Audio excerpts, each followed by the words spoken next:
It was in 2007 that the Pentagon told George W. Bush that we cannot go to war with Iran because we do not have escalation dominance against them, essentially meaning that they can hit all of our bases and embassies in the region, and we are very vulnerable to them.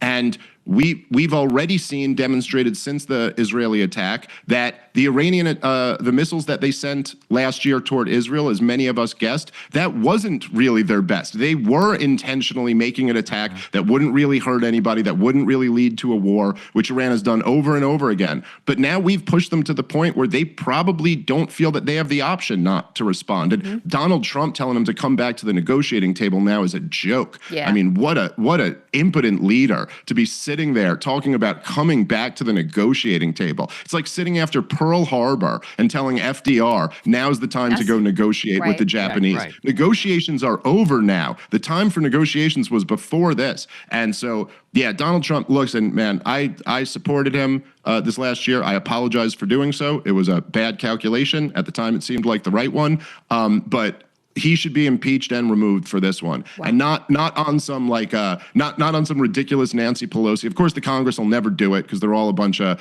corrupt hacks. This is the one thing they support. This is like Donald Trump should be impeached and removed for this. All of his supporters should turn on him. It's the absolute betrayal of everything that he ran and campaigned on and everything that he stood for. And I will say, despite the fact that, Donald Trump supporters have been labeled like a cult following, and that certainly is true for a percentage of his supporters, he is going to lose his coalition over this.